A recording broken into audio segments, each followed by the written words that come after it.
Hello, and thanks for watching. Let's play some more Rome 2 Total War in our Roman Ascension campaign. For those of you who might just be jumping in with this video, this is a Let's Play series in the game Rome 2 Total War, as you might have just guessed. We are playing as Rome, and we are conquering the entire area, and maybe a little bit more, that the original Roman Empire held prior to the fall of the Roman Empire. It's pretty cool, whether you're a gamer or not. It's interesting to watch, and I actually want to make a quick comment because it's just earlier tonight, or at least it was posted tonight. It might have been the last night's show. Jimmy Kimmel was talking about. He was joking about how YouTube has just launched their gaming streaming service. And just talking about how he couldn't really get on board with watching other people play video games. I thought it was hilarious because, for the most part, I agree with him. I couldn't watch someone playing, say, a first-person shooter or anything like that, where the action was extremely visceral and just based on pulling triggers or causing explosions or just a lot of action. But I think it's interesting, and it relates to Roman Ascension, to the Roman Ascension campaign, because strategy games like this, there's so much to narrate, and you feel like there's something you are watching. The History Channel actually used either Rome Total War, the original, or Rome Total War 2. Can't quite remember which one. A few years back, I think it was Rome Total War, the original, to show some 3D recreations of some battles because of how authentic it was at the time. Of course, the graphics now are even better. But that just goes to show that there is real narrative power to strategy games like this, especially ones that have a historical context, even though what we're doing here is not remotely historically accurate. We're doing this in our own way. So anyway, without further ado, let me jump into the series. Thank you for joining me if you are watching. And if you're Jimmy Kimmel, maybe this can be a little enlightening for you. So in our very last episode, which it's been a bit since I recorded, we had just conquered the city of Syracuse on the island of Syracuse. And now the Syracusans only have Lilybaeum under their control. Carthage, it looks like, was marching to attack Syracuse, possibly because Carthage and Syracuse have been fighting over Lilybaeum. So I'm not at war with Carthage, thankfully. Because these guys are in marching formation, if they still are next turn, if they're just standing there with that little swirl going around them, what that means is that I could ambush them and really kick their butts. But I'm not sure I want to tick off Carthage right now. So what I am going to do instead, we're going to take a quick look around at the Empire, just to get ourselves reacquainted with what's going on. We control the entire province of Italia. That's Roma. There's Rome right there, the city of Rome, with an army defending it. Can I add anything to that army? Well, that's good at the moment. So it's got an army defending it, but in addition to Roma, you have Ariminum, which we conquered earlier in the series, and Velathria, which is the very first place that we conquered. And Neapolis we've had control of since the beginning of the game. And it looks like, oh yeah, I forgot about them. These troublemakers out here, it's this fleet, this is the very last holdout of the Etruscan League. And that's why I have this army here, just in case these Etruscans try to pull something off. But they haven't resupplied in some time, and this fleet, as you can see from the health bars of some of the units that we can make out, the ones that aren't question marks, these men are not in good shape. So even if they did attack Neapolis, which for those of you who have been following kind of know how to read the screen, there's not an army in Neapolis right now aside from a basic garrison force. So let me see if I can pull that up. Let's see. No, it's not possible in Rome Total War 2, but there is a basic garrison force that would be able... There are a few units that could defend, and they honestly could probably hold off that attack. There's so few units left now that they probably could, if these guys pulled anything. So I'm just going to keep these guys right here and dare them to do something. Otherwise, there's this other province here that we're currently moving into. It's the province of Magna Graecia.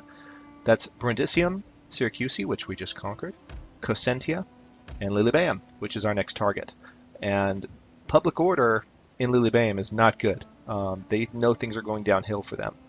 So without further ado, let me make sure nothing's going on here.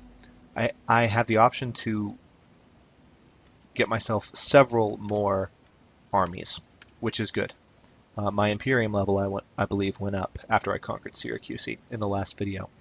So we will be able to expand the Roman Empire. Not going to do that, or the Roman army. Empire doesn't exist yet. Not going to do that just yet, but for now, let's go ahead and end the turn. It's the year 250 BC. Season is winter. So now the season should advance. It might be 248 when we come back, because the way the turn system works in Rome 2 Total War is you always advance one season and 1 year up. Very interesting. They did it. So the turn didn't finish passing. This is that Etruscan army that I was talking about. They went ashore, and they're now attacking Neapolis. And I said that my garrison army might be able to defend the city. They've got a lot more going on, but they just don't have that many men. So we have 800 men with 160 reinforcing from a nearby fleet. If I play on the defensive, I think I can do this. We're going to go ahead and fight this battle.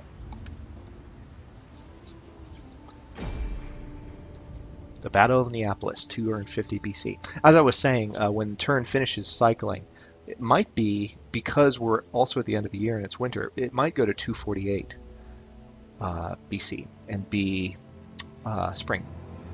Could be wrong. It'll be interesting to see how the game does that. I'm not sure what's going to happen. So as I said, we have a garrison army, and like I pointed out, we have a garrison fleet as well. I'll have to bring those guys ashore pretty quickly. But it shouldn't be a problem.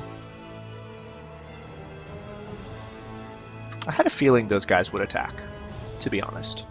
Just because they're desperate. It's the last of the Etruscan League. Let's see what's going on here. Alright. So this is the deployment phase, and I have the option of putting everyone where I need them, including these support ships. Do I have the option of actually putting them aground? No, I don't. But hopefully, very soon, I'll be able to just land my troops there and get them to join in the center of the city, which is here. Actually, no, I lied. The center of the city is here. We're just going to... What we're going to do is defend the center of the city with everything we've got. We've got some Principes, and they're going to do a lot of damage if I use them well. This is... Alright, so the enemy's going to come from this direction. They're over here, as you can see from the mini-map here. Actually, you can see them already. There they are. That's presumably where they'll be. And then they've got some other guys over here. Very few men compared to what I have defending my city. Let's take a closer look. Mercenary Italian cavalry. These Italian spearmen over here. Very interesting. Okay.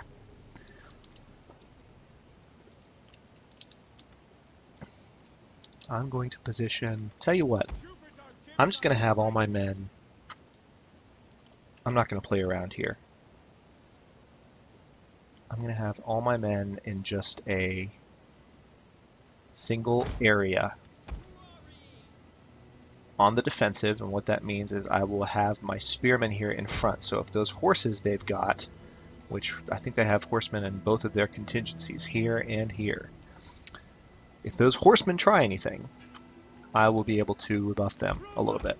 Now these plebes, I want to show you these, because this is the first time you've seen this. I think this is the first time I've been attacked as the Roman Empire, so this is new. This is our first defensive battle.